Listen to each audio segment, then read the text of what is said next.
Bom, a gente fala sobre a economia mundial. Nosso entrevistado é o empresário, cientista social, professor Marcos Troirro, já foi nosso comentarista internacional aqui da Jovem Pan, que hoje preside o Banco dos BRICS, o novo Banco de Desenvolvimento. Nessa sexta-feira, o professor assume uma cadeira na Academia Internacional de Direito e Economia. Tudo bem, professor? Olha, muito obrigado pela atenção, pela gentileza, por estar aqui conosco na Jovem Pan. O senhor é sempre bem-vindo. Bom dia.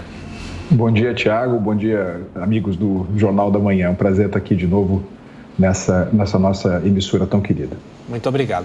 O que representa fazer parte dessa cadeira da Academia Internacional de Direito e Economia e quais as discussões que são feitas nesse âmbito? Tiago, é uma grande honra para mim. A Academia Internacional de Direito e Economia reúne ex-ministros da Fazenda, ex-presidentes do Banco Central, do BNDES, juristas de renome, pessoas que já ocuparam um assento no Supremo Tribunal Federal.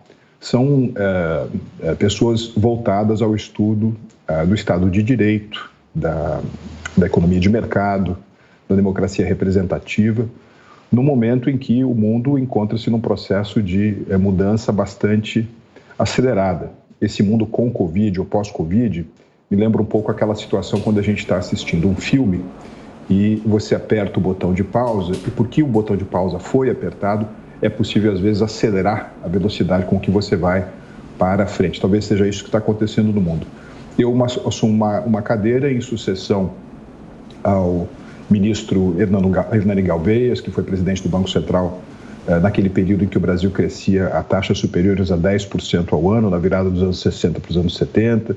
Depois foi ministro da Fazenda numa outra conjuntura bastante complexa, né, na primeira metade dos anos 80, quando o Banco Central americano, o Federal Reserve Board, subiu as suas taxas básicas de juros, o que levou a uma crise de dívida nos países emergentes, com uma série de repercussões, entre eles a geração da chamada década perdida no Brasil. De modo que, para mim, é uma grande honra.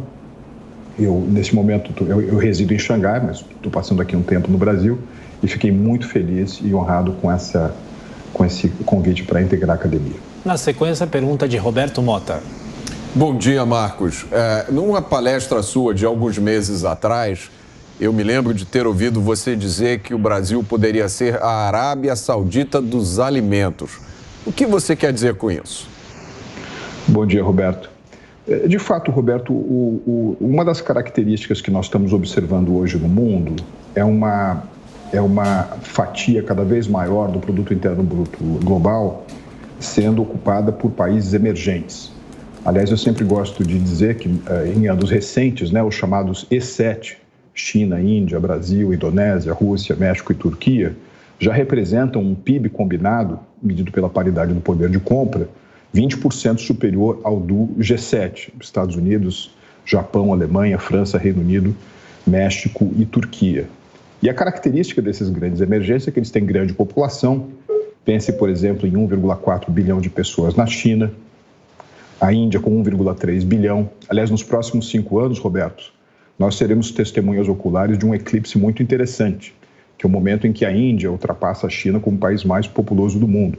Indonésia, 280 milhões de pessoas, Egito, 100 milhões de pessoas. Ou seja, nós estamos falando de um contingente da população mundial muito volumoso e que está crescendo a taxas econômicas muito aceleradas. Então, quando você, por exemplo, passa de uma renda per capita, como é o caso da Índia, de 3 mil dólares para 6 mil dólares no espaço de uma meia geração, cerca de 10 anos, o que a experiência e a literatura mostram é que as pessoas comem mais. O destino dessa renda adicional é o consumo de alimentos, a ingestão de calorias, o investimento em infraestrutura, de modo que dos 4 maiores produtores agrícolas mundiais, China, Estados Unidos, Brasil e Índia, o Brasil é aquele que apresenta a mais favorável conjunção entre potencial de produção, potencial exportador, diversificação de culturas, o que já se, por exemplo, verifica no fato de que 1 em cada 5 pratos de comida hoje consumidos no mundo vem do Brasil. Ou seja, o Brasil pode utilizar essa vantagem comparativa para construir gigantescos excedentes por meio de superávites comerciais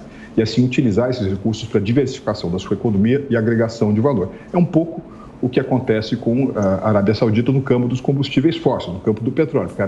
Hoje o maior produtor mundial de petróleo são os Estados Unidos, a Rússia em segundo lugar, A Arábia Saudita deve ser a terceira, mas é justamente na Arábia Saudita onde você tem esse diferencial grande entre consumo interno e potencial de exportação, de modo que o Brasil tem, sim, todas as condições de se tornar um país rico, um país com uma renda média superior a $20 mil no espaço de uma geração, 15 anos, se fizer as escolhas estratégicas certas e saber utilizar essas vantagens comparativas para diversificar a sua economia.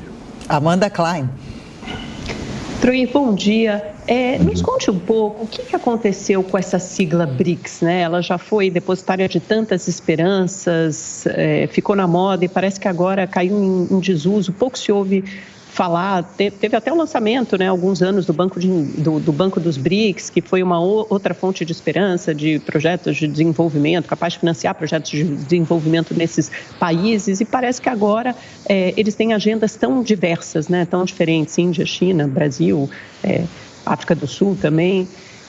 O que a gente pode esperar para os próximos anos? Pode haver uma convergência novamente de interesses ou você acha que cada país segue o seu caminho separadamente? Veja, Amanda, os BRICS surgiram pela primeira vez, né, como nessa sigla, no começo dos anos 2000. Em 2001, quando um economista do banco de investimento Goldman Sachs fez uma espécie de... Ele poliu a bola de cristal dele, fez uma previsão para o futuro e identificou que por volta dos anos 2030, Brasil, Rússia, Índia e China representariam uma fatia muito grande da economia mundial. Isso aconteceu.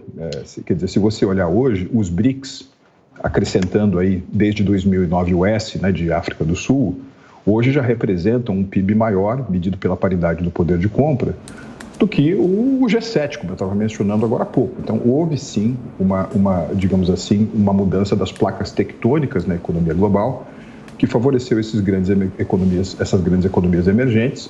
Esse desempenho foi muito mais impressionante na China e na Índia, por exemplo, do que no Brasil e na Rússia. Mas aquilo que era, digamos, 20 anos atrás, sinônimo apenas de uma futurologia da economia global, se transformou também num processo de consultas, de coordenação.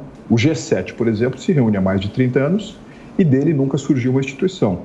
Como você bem lembrou, essa plataforma BRICS, né, que tem mais de 150 reuniões por ano, que envolvem ministros de meio ambiente, aduanas, ministros da saúde, ela conseguiu iniciar um processo de construção institucional que resultou, por exemplo, no novo Banco de Desenvolvimento, que é um bebê, ele tem 7 anos. Se na vida do indivíduo 7 anos ainda é infância, na vida de uma instituição ainda é muito pouco tempo. Mas nesses 7 anos, ele já conseguiu aprovar cerca de 90 projetos na área de infraestrutura e desenvolvimento sustentável, 32 bilhões de dólares em projetos aprovados, ou seja, nós estamos falando aqui praticamente 170 bilhões de reais. Nos primeiros 5 anos de funcionamento do banco, apenas cerca de 3 bilhões aprovados no Brasil. E nos últimos 3 anos e meio, esse número foi multiplicado por 10. Hoje o Brasil representa uma carteira de cerca de 30 bilhões de reais aprovados para o banco, que é uma gota no oceano, comparado com as necessidades da infraestrutura, mas é uma atividade importante porque acaba, digamos assim, atraindo outros atores, né, num processo que os economistas chamam de crowding in, em áreas fundamentais como água, saneamento, mobilidade urbana, energia eólica, energia fotovoltaica, ou seja, o banco também oferece a sua contribuição aí para o esforço dos países emergentes, entre eles o Brasil, em cobrir essa distância entre oportunidade e possibilidade, no caso da infraestrutura. Conversamos com o professor Marcos Troirro, que preside o Banco dos BRICS. Muito obrigado, professor, pela atenção, pela gentileza. Boa sorte na posse nessa sexta-feira. Um abraço. Obrigado, Thiago. Bom dia.